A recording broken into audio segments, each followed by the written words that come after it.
Bismillahirrahmanirrahim. Assalamu alaikum wa rahmatullahi wa barakatuh, and welcome back to the Pharmaceutical Chemistry 2 course. In this course, we also will speak about the type of neurons present in peripheral nervous system, as well as the type of receptors and subtypes of these receptors. Initially, we want to summarize our previous lecture. As we said previously, we have central nervous system which give the signals through peripheral nervous system that goes to the tissues, and the signals transmitted through the neurons. So the neurons take the signal from the central nervous system to the tissue, and we have different type of tissues present. For example, we have skeletal muscles which can be controlled voluntarily. We have also cardiac muscles, which are involuntary muscles, smooth muscles, which are also involuntary muscles, and the controlling of these different types of muscles is happened by using taking place by using different types of neuronal connections and neuronal receptors. So for the voluntary muscles, the skeletal muscles, usually the connection from the central nervous system going directly with no synapses to the skeletal muscles, and these skeletal muscles are also activated by acetylcholine, but uses nicotinic receptors in the muscles which can respond very fast to acetylcholine. Therefore, the muscle movement usually taking place very fast and short-lived signals. So we can control muscle movement very fast with the short-lived signals. On the other hand, controlling cardiac muscles and smooth muscles usually taking place by signals traveling through neurons which are going through synapses. So there are synapses that are midway before reaching the tissue. So the signals go through the synapse, which also use acetylcholine as a neurotransmitter and using also a fast nicotinic receptors. But at the tissue itself, the acetylcholine released will bound to a muscarinic receptor, which are slow type of receptors. Therefore, in summary, the signaling through the synapses to the involuntary muscles are usually slow because of presence of synapse, as well as the type of receptor, which is muscarinic receptors, and it is long-lived. Long-lived also because of the synapse, which, as we said previously, can extend the duration of the signal, as well as the muscarinic receptor itself. Also, they transmit the signal slowly. So, in general, the signal movement to the involuntary muscles are slow and long-lived. In addition to those muscles, we have also some tissues that also need sometimes fast and slow activation. For example, activation of adrenal gland to release adrenaline and release noradrenaline. Also, this activation also going through a fast signaling pathway, means a single neuron with no synapse and also use nicotinic receptors, while the signaling of secretory glands, which is present, for example, in GIT, it goes through also a slow type of signaling, also going through synapses and using also muscarinic receptors. So this division of the parasympathetic nervous system in terms of speed of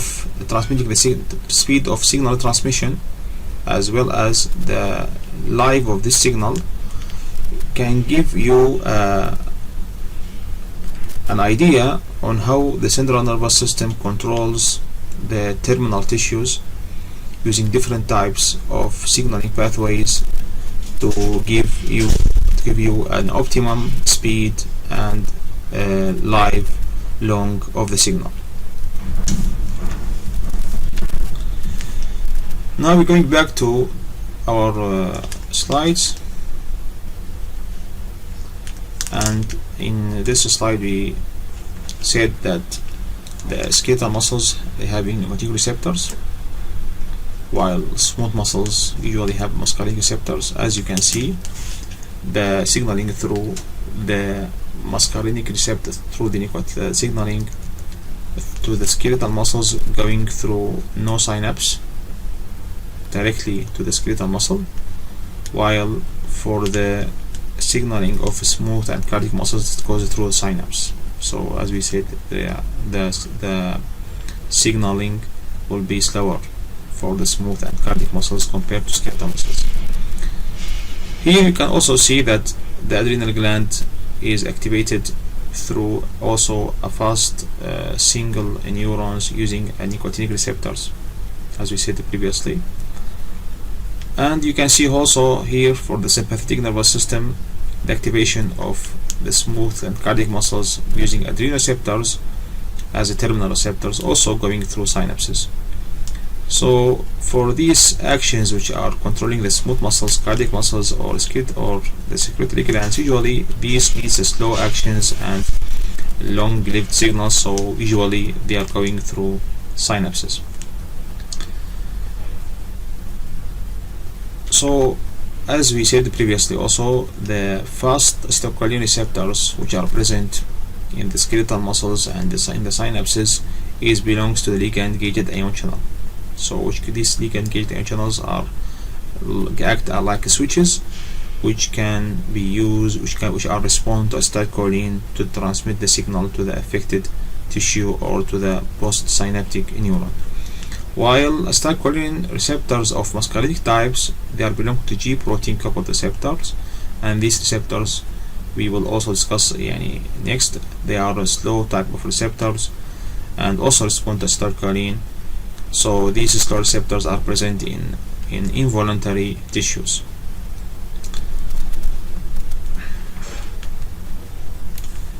So these figures also summarize the same idea given in the previous slide. Fast acetylcholine receptors are nicotinic type, present in ganglia of autonomic nervous systems and in neuromuscular junctions of skeletal muscles, because these muscles requires a fast actions and fast movement.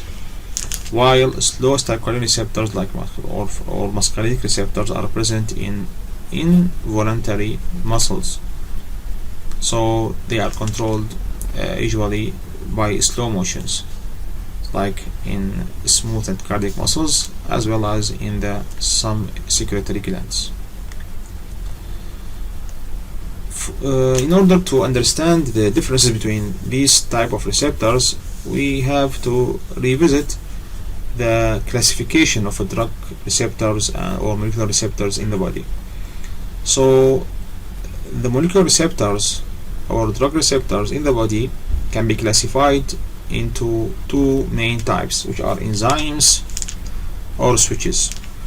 The switches are a kind of structures that control the speed of action of the enzyme.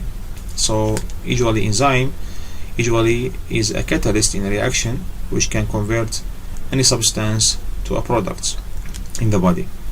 So this product usually have a physiological effect. So if we want to stop or you want to interrupt this physiological effect, you can interrupt the enzyme which catalyze this reaction. Interruption or blocking the enzyme's action usually done by using the antagonist, which are all called inhibitor of that enzyme. So we can control this reaction A to B by controlling the enzyme action, or we can control the switch attached to the enzyme which control this enzyme action, because we have switches attached to some enzymes in the body, and these switches also can affect the speed of enzyme action. So sometimes there is no need to block the enzyme active site, but instead we can control the enzyme speed of activation by using the switch which is present in that enzyme. So basically all the drugs in the human body can be divided into two main types: switches, which control the speed of a particular enzyme. So we have main type of targets or receptors for drugs or molecules in the human body. So the switches which control the speed of enzyme belong to 4 different types, like G protein coupled receptors, ion channels, tyrosine kinase linked receptors, nuclear receptors.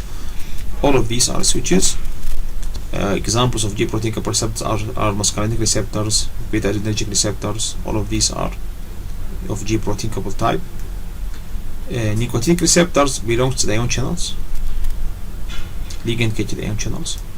Tyrosine kinase linked receptors are example of these receptors, like cytokine receptors or polypeptide growth factor receptors. All of these also belong to tyrosine kinase linked receptors. Insulin receptor belong to the nuclear type of receptors. All of these receptors are of a switch type, means they can control the speed of an enzyme action. The second class of the receptor is enzymes. Enzymes, which, as we said, which control which catalyze a certain kind of biochemical reaction in the body. So the enzymes, for example, we have acetylcholine esterase is a drug target. It's an enzyme and a drug target which can be used to control the life of acetylcholine at the synapse. Angiotensin converting enzyme is also a type of enzyme which is used which can be blocked to inhibit the formation of angiotensin 2, which is act as a vasoconstrictor, and such kind of enzyme is a target for antihypertensives. Parasympathetic and sympathetic autonomic nervous system. The autonomic nervous system controls the body's unconscious actions. These unconscious actions are controlled by two opposite systems. The parasympathetic nervous system, which is activated at the rest and can control the housekeeping body's actions, like the eating, passing motion, passing urine, and others. And the other system, which is the sympathetic autonomic nervous system, which controls the fight and the flight actions, like increasing the heart rate, increasing the oxygen in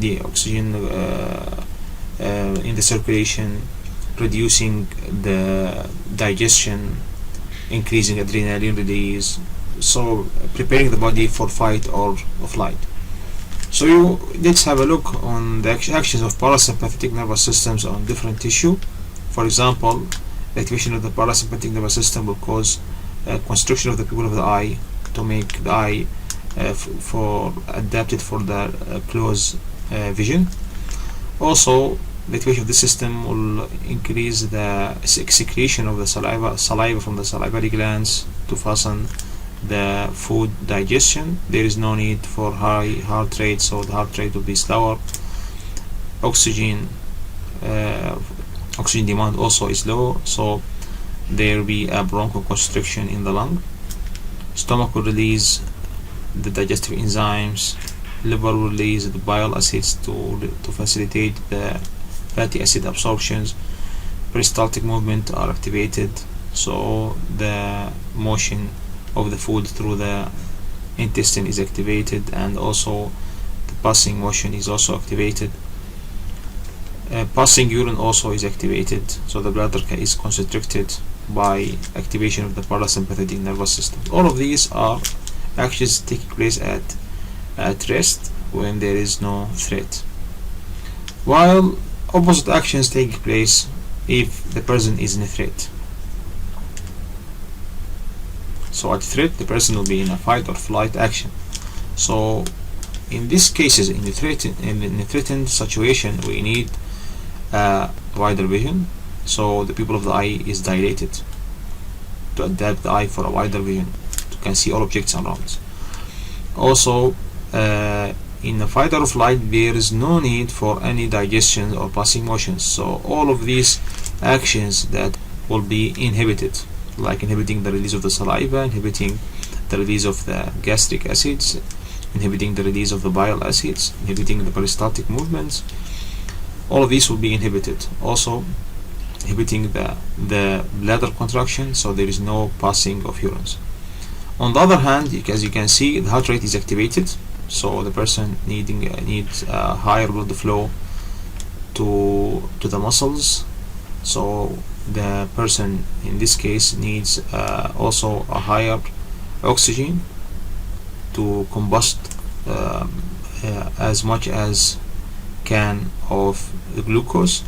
Also in this case the glucose release from the liver also be increased, so the person will be prepared to fight or flight and taking the fuel from the liver glycogens.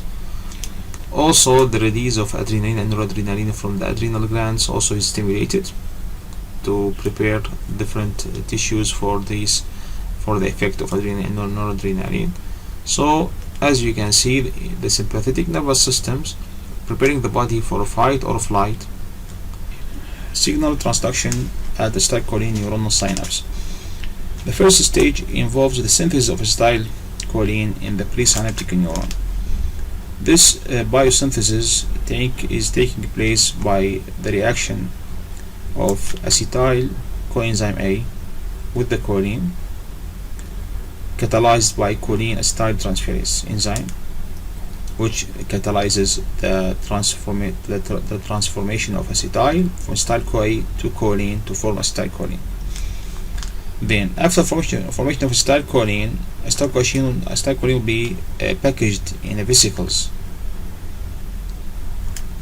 These vesicles will contain acetylcholine as long as there is no signal.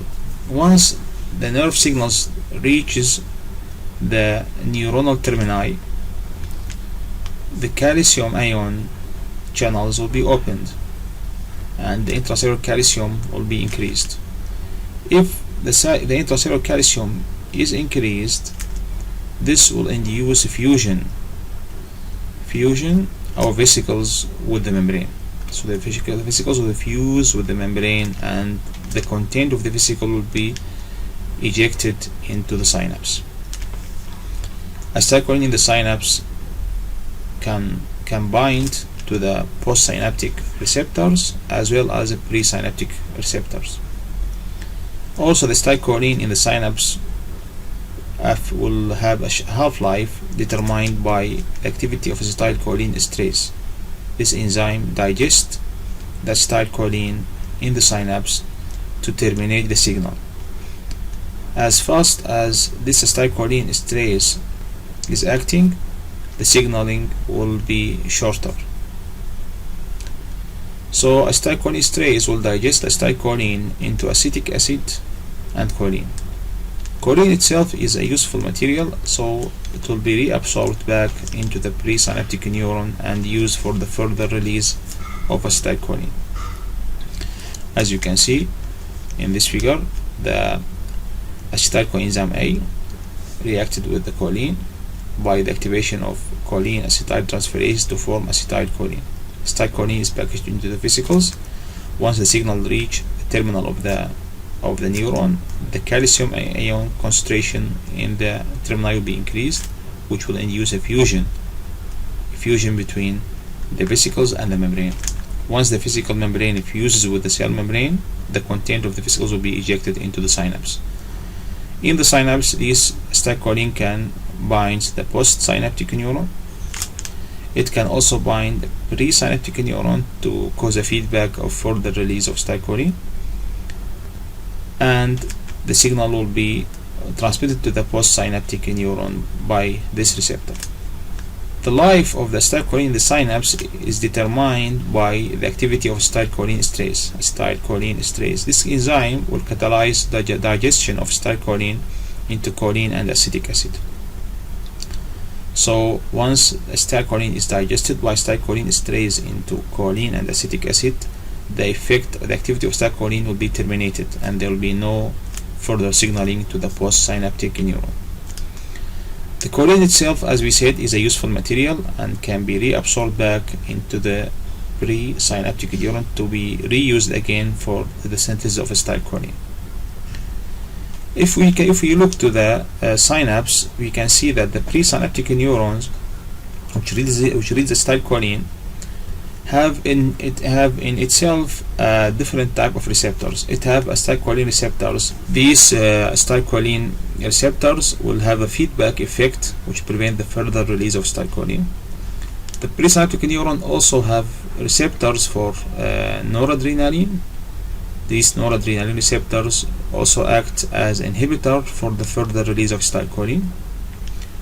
The presynaptic neuron also have receptors for nitrous oxide, which induces the further release of acetylcholine.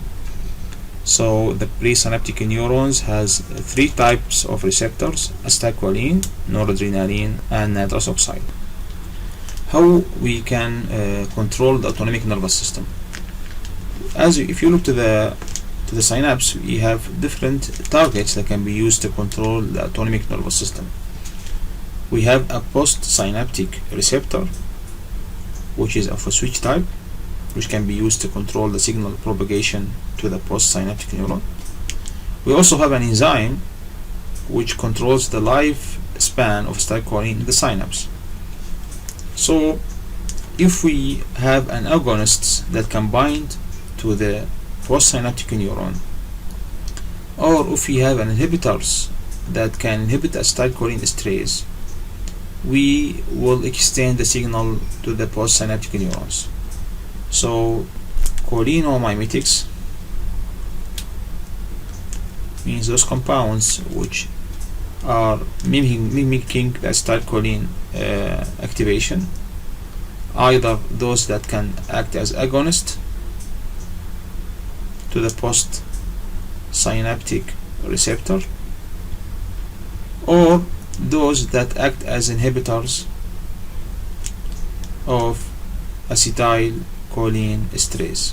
So these two types of compounds act as cholinomimetics.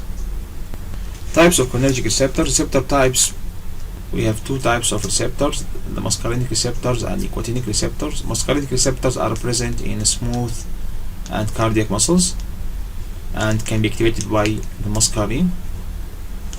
The nicotinic receptors are present in skeletal muscles and can be activated by nicotine. In other way, those receptors have been identified using those extracts, those plant active compounds. Muscarine shows activity against certain type of receptors, and those types therefore named as muscarinic receptors, while nicotine shows activity against certain type of receptors, and those receptors therefore are referred as nicotinic receptors.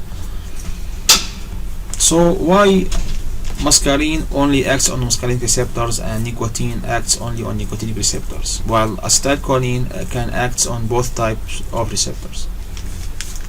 If you look to the conformational flexibility of these compounds, we can see that muscarine and nicotine are less flexible than acetylcholine. Therefore, the rigidity of these structures promote binding to a specific types of receptors.